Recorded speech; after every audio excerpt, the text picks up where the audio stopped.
Lo dijo en la primera hora.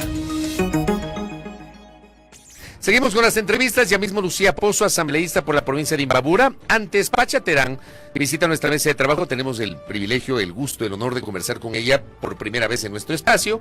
Ella es candidata a la vicepresidencia de la República en el binomio con Jorge Escala de Unidad Popular Lista 2. ¿Cómo le va, Pacha? Bienvenida, qué gusto, ¿ah? Bueno, yo paichanica, yo ya chigantaman cumbida escamanda, Jorge, que kinder cupascane mi kai televisión gunapic, pero que kin kuna punjabi tu parina jupanchi paichani. Un gusto saludarle. Bienvenida. ¿Puede repetir en español el saludo? Te digo que he visto algunas pastillas tuyas muy importantes. Gracias. Entonces, bueno, contenta de estar aquí y gracias porque me has invitado a este espacio. Pero ¿Ya? encantado. Traducción. Muchas gracias. Asignatura pendiente, aprender quichua. Bueno, a ver, Pacha, usted se sumó conjuntamente con otras candidatas a la vicepresidencia y candidatos, uno de ellos Diego Borja, a esta corriente de primero cuestionar lo que ha pasado con la vicepresidenta de la República y por otra parte insistir en la necesidad de que haya un debate de los candidatos y candidatas a la vicepresidencia de la República. Empecemos por lo primero. Fueron a los exteriores de Carondelet, tuvieron, digamos, una presencia de carácter político, pero y aparte de eso, ¿qué más? Aparte de eso, le asustamos de los policías y militares. 4 mujeres. Mira, sí, justamente estuvimos conversando y seguimos planteando y se sigue insistiendo este debate vicepresidencial en la primera vuelta para que no vuelva a ocurrir. Desde la primera vuelta. Por supuesto, ¿no? Entendemos que hay una consejera que quiere hacer, pero en la segunda vuelta, y esa no es la idea. La idea es tener un electorado informado que sepa los binomios, sí, consensuados, concretos, que trabajen, que coordinen, para no tener estas niñerías que estamos en este momento teniendo y que realmente está afectando el derecho constitucional del Ecuador, en donde abraza, pues, cuando hablamos de la Constitución, está abrazando nuestros sueños del Ecuador, lo que queremos del Ecuador, pero tenemos un presidente que de un día le interesa defender y el otro día no le interesa. Entonces, eso plantea la necesidad de tener este debate en primera vuelta, lo estamos insistiendo. Hemos sido recibidas en el Consejo Nacional Electoral, no pudimos participar todas, pero la compañera que tuvo la vocería fue clara en la necesidad de tener este debate en la primera vuelta y estamos pues esperando que las universidades, entre estas la Universidad Central del Ecuador, pueda tomar esta batuta y realice este debate para que el electorado tenga más claro a quién poder entregar el voto, ¿no? Porque no se puede, insisto, repetir esta niñería y al contrario mostrar solventemente nuestros planes de gobierno, nuestros planes y quiénes asisten, porque también tenemos esa muestra, este indicador. Si de pronto alguna compañera no podría asistir, tendríamos que saber por qué, tendría que justificarse por qué. Pero este debate es esencial porque ahí demostramos cuál es el equipo que se requiere, cuál es la capacidad de la mujer, más allá de estar cumpliendo un requisito electoral. Necesitamos demostrar y transparentar por el Ecuador para que ya no se vuelva a repetir. Pero además yo estoy diciendo que la Asamblea Nacional tiene que también mostrar sí, su rol de fiscalizador respecto a este tipo de abusos de poder cuando le da la gana, si permite que su subalterna le sancione, cuando quiere él es cómplice, cuando él no quiere él es la autoridad. Sí, entonces hay que estar claros en tener un gobierno hacia el objetivo de proponer salidas en educación, en salud, y eso nosotros lo estaremos haciendo y por eso necesitamos el debate y esperamos que esta radio nos pueda acompañar para que este debate se haga público, lo más público posible. Pacha, alrededor de todo este tema también ha surgido una discusión en el sentido de que se puedan determinar en su momento en la propia Constitución las funciones específicas del vicepresidente o vicepresidenta de la República, porque como ya sabemos, lo que dice la Carta Política es que el presidente de la República es quien delega estas funciones al vicepresidente. Esto no está claramente determinado. Sobre eso ustedes han discutido, han analizado, ¿qué han reflexionado respecto de esta posición? Mira, justamente dentro del plan de gobierno que hemos trabajado con Jorge Escala y que se sigue trabajando participativamente, se sigue alimentando, está justamente presentar un proyecto que permita entregar las funciones específicas a la vicepresidenta o vicepresidente de la República, particularmente a que sea hombre o mujer. Pero hay una cosa, ¿no? Entre nuestras compañeras sabemos, siempre es distinto el trato que se le da cuando el género femenino está en algún espacio público o político. Es distinto. Tómese en cuenta, Fabricio, que cuando tenemos vicepresidentes, sí, los anteriores que hemos tenido, uno pasaba dormido, otro pasaba despidiéndole cada rato.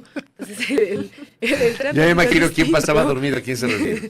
No, entonces ha sido siempre distinto. Por eso es que queremos, bueno, en el mejor de los casos, que sea un debate de las compañeras vicepresidentas del Ecuador, porque como nunca en la historia, y tú me ayudarás, Fabricio y compañera, es el primer año que tenemos de los 15 candidatos, de los 15 binomios, 13 somos mujeres.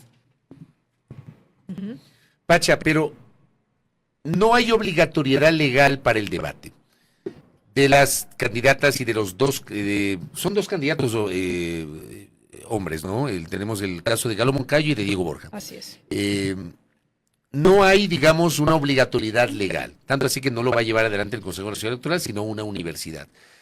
Esa es una discusión. Pero la otra discusión, y entiendo también esa postura que creo que es interesante para el debate, ¿de qué pueden debatir las candidatas y candidatos a la vicepresidencia de la República cuando la Constitución no les asigna funciones específicas? O sea, la Constitución no dice que una vez que asume el poder, la vicepresidenta o el vicepresidente va a hacer tal cosa. La Constitución dice que el vicepresidente o vicepresidenta reemplazará en caso de ausencia temporal o definitiva al presidente de la República o presidenta que esté en funciones,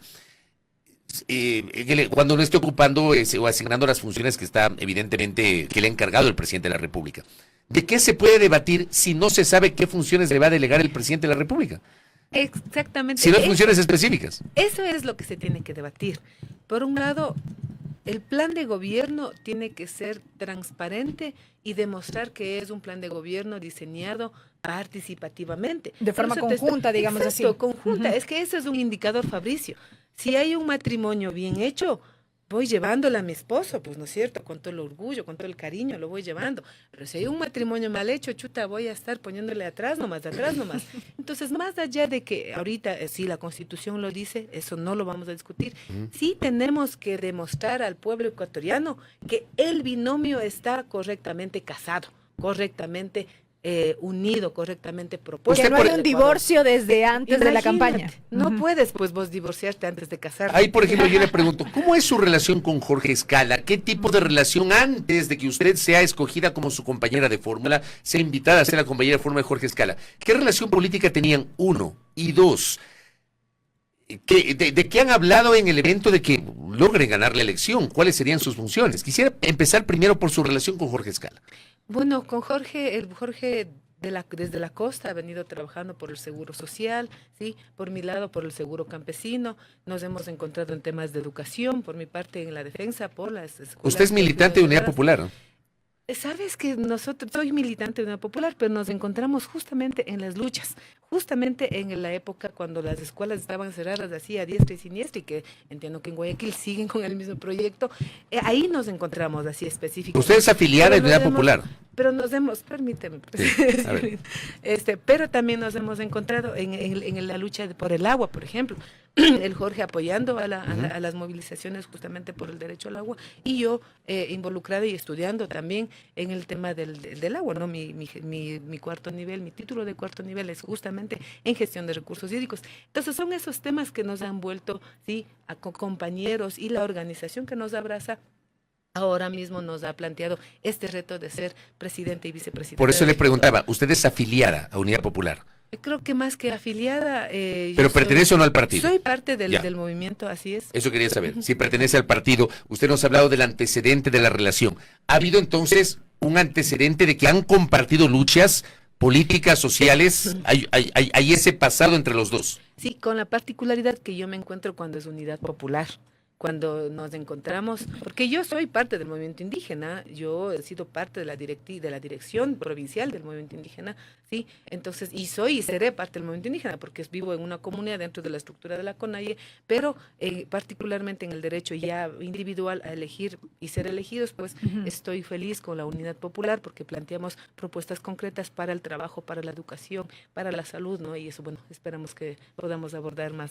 Pacha, quiero insistir en la pregunta de Fabricio en el sentido de cuáles serán las funciones específicas que se le deleguen a usted de llegar, Jorge Escala, a la presidencia de la República. Muchas gracias. Sabes que el plan de gobierno hemos trabajado conjuntamente, pero mi fuerza, sí, y mi eje principal, que yo misma lo he solicitado trabajar y que estamos en un acuerdo, es el eje del agua y de la agricultura, porque el agua está enlazado con dar respuestas al tema de electricidad.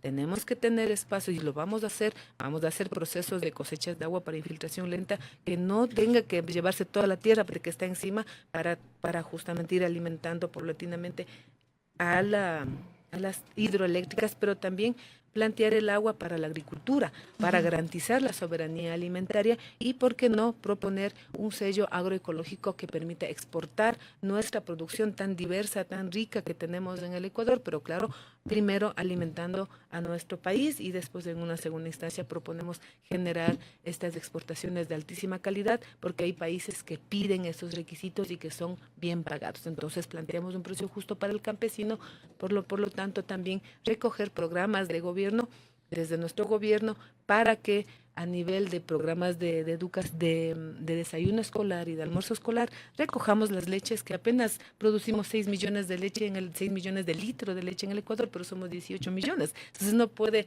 haber ni sobreproducción, ni pagar por lo mínimo que ya está considerado. Entonces son estas propuestas que estamos presentando a Fabricio y que es el eje que vamos a trabajar conjuntamente, y todo lo que corresponde a salud, a la mujer, a las mujeres indígenas, a las mujeres del campo de la ciudad, a las mujeres que están en la profesión del periodismo, del volante, de la gerencia del hogar. Estoy llamando a que hagamos un pacto para que podamos generar este proyecto de país desde la visión de la mujer.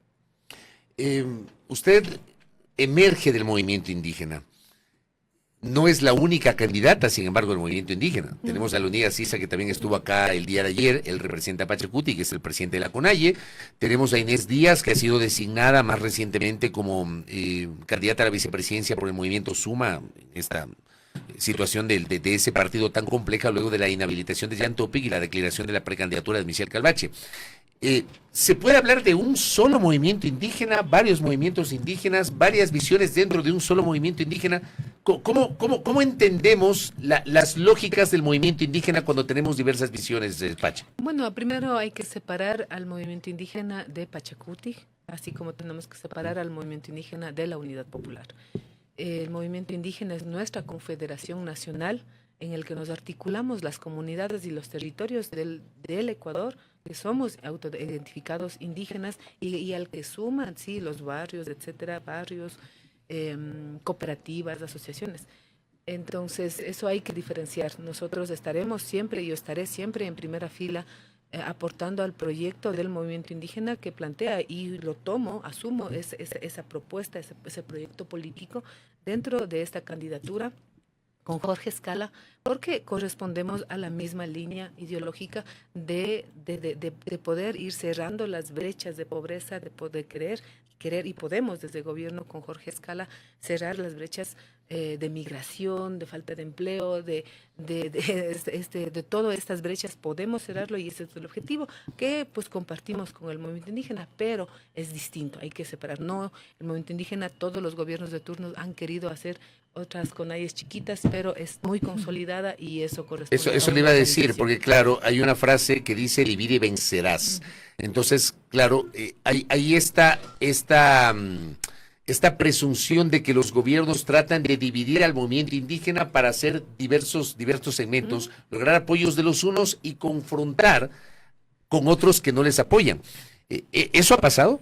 No, O sea, eso van a pasar por gobiernos de turno. Entonces sí ha pasado. Mira, claro, pues siempre los gobiernos de turno que han venido gobernando para sus intereses han intentado hacer esa división.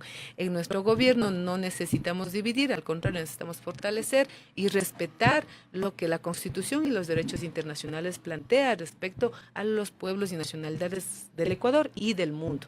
Esto no es un caso solamente en Ecuador. El ejemplo en el mundo, para el mundo, ha sido desde el Ecuador, eso sí, es importante aclararlo, pero la unidad popular plantea justamente la unidad con los diversos sectores, con el campesino, con el estudiante, con el joven, con la mujer, con las mujeres de todos los sectores, con las diversidades. Planteamos la unidad popular, construir esta unidad desde los diferentes sectores. Por eso somos unidad popular y nos encontramos en esta propuesta de generar soluciones, ¿sí? Como para el empleo, invertir en obra pública, para la seguridad, invertir en educación, para la seguridad otra vez, invertir en salud, para tener un pueblo con saneamientos respectivos, con agua limpia. Entonces, ahí nosotros estamos construyendo niños y niñas sin desnutrición, construimos y generamos una sociedad segura y ya no es presa fácil de la delincuencia organizada. Con trabajo, con salud, con educación, con obra pública generamos empleo en el Ecuador.